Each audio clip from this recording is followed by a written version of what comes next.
Welcome to Dialogues for Change. Life is not a void to be filled. It is a plenitude to be discovered. Today, I would like to share with you some thoughts on the anthropology of globalization, taken by this book with the same name by Lewellen. The subtitle is Cultural Anthropology Enters the 21st Century. Indeed, we live in a kind of new reality nowadays, in the sense that we have become one world, a very connected world, which has become much smaller. We are in much more direct touch with very diverse cultures. And so on the one hand, the feeling of unity is becoming more and more. And at the same time, we increasingly experience our differences. And so it's quite important that anthropology, which was maybe the discipline par excellence dealing with the other, with differences, with unity and diversity in humankind, starts exploring these questions. But this obviously also poses lots of questions on how to do anthropology nowadays in the context of globalization. So, here's some inspirations. The stereotypical condition of modernity or postmodernity that has emerged largely from sociological studies may be summarized in such terms as space-time compression, consumerism, commodification, and individualization. Within anthropology, however, the concept of multiple modernities has taken hold. As anthropologists increasingly pay attention to the subaltern voice, the viewpoints of post-colonial peoples, and the ways that modernization is subjectively experienced by the world's underclasses, it is evident that different people react to global inputs in very different ways. While everyone seems to have some concept of modernity, in the technological sense, if no other, the ways that modernity is perceived, reacted to, and idealized are often quite unique. The standardized image of modernity provided by sociologists and economists is based on the Western experience. Within anthropology, even the idea of multiple modernities has been challenged as the inappropriate application of a meta-narrative, high-level theory or model to local cultures. This complaint is new only in its particulars. There has probably never been a student of anthropology who did not go into the field for the first time with a head full of wonderful classroom theories, structural functionalism, evolutionism, cultural ecology, you name it. Who did not quickly find that on the ground realities did not fit very well, if at all, into the pre-established molds. The link between general theory and the minutiae of everyday living has always been complex, uncertain, and contested. Some postmodernists solve the problem by repudiating general theory altogether. It should be no surprise that a field researcher specifically seeking modernity, of whatever shape, within a Fijian tribe or among Andean peasants, might be in for a frustrating time.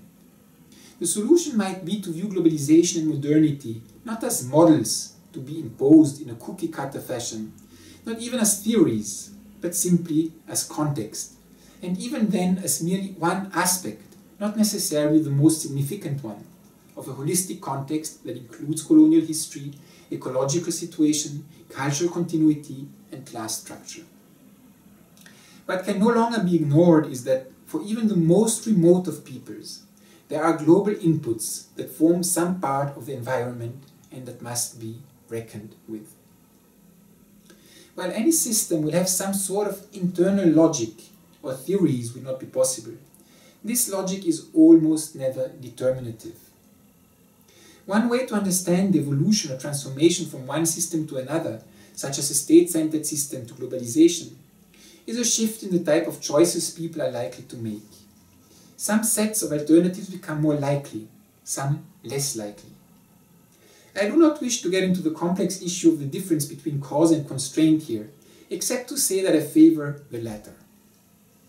The billiard ball causality favored by early environmental determinists does not take into account the wide range of behaviors possible within any human system. Except in relatively rare cases, such as land reform or war, changes come about through a shift in the probability distribution of certain activities. The establishment of a new factory will provide opportunities for labor that did not exist previously, but most people will continue in the occupations they had before. Lower cost transportation will encourage many to travel, but most people will stay home most of the time. What might be clumsily but accurately described as globalization, regionalization, localization should not be considered a dialectical system in the Marxian sense. These are not conflictual opposites that will ultimately blend into some sort of synthesis. Rather, the three gradations are simply different aspects of one system and thus form relatively permanent interrelationships. NAFTA, for example, both derives from and reinforces the processes of globalization. On the one hand, it is a defensive reaction against the laissez-faire trade of neoliberal capitalism and an obvious response to regional organizations elsewhere. On the other hand, it encourages numerous global processes, especially in Mexico, where we see the transformation of women's labor, the transfer of technology and finance, and the internationalization of trade. This said, there are some fairly obvious determinative aspects of the global regional local system. The most blatant are the structural adjustments required quite specifically of third world countries by the IMF and World Bank, and de facto by other lending institutions, trade organizations, and first world governments. While these structural adjustments are negotiated country by country and are not as rigidly ideological as they are often portrayed, they basically force all countries into a single model of development. The spread of technology, especially communications and computer technology, is also inevitable, a given of the global system. There is nothing inevitable about the effects at the local level, however. While neoliberal capitalism may be hegemonic, a term much overused, at the global scale, locally it works very differently in different social, cultural, and historical contexts. This book will give numerous examples of a wide variety of local level responses to global processes. Migration, gender role transformations, nationalism, the emergence of new or revitalized ethnicity, revolution, riots, the assumption of transnational and even global identities, and religious revivalism.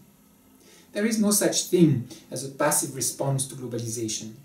People protest, adapt, invent, accommodate, assimilate, make alliances, whatever. Specific responses will be constrained, not determined, by the global system, but only in conjunction with local history, culture, the physical and social environment, leadership, and individual decision-making. This is why anthropology is so important to the study of globalization. Just as one cannot predict who individually will be killed in Memorial Day auto accidents based on yearly accident statistics, so it is not possible from the higher level to predict downward, except within very general parameters. To understand globalization, we must study it at the level of real people who imagine new lives, make plans, travel, form networks, assume identities, and socialize their children. Global ethnography is not a contradiction in terms.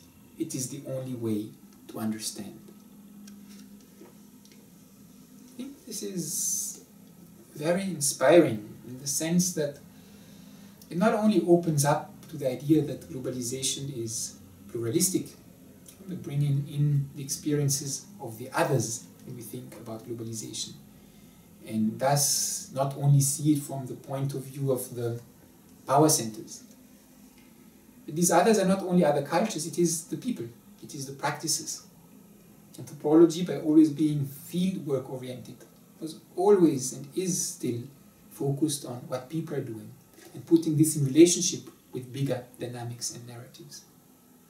So I think this challenge of anthropological look on globalization is really a very important one nowadays. And I hope that these first little thoughts, introductory thoughts, may inspire you on this Tuesday, 1st of April, 2014. Thank you.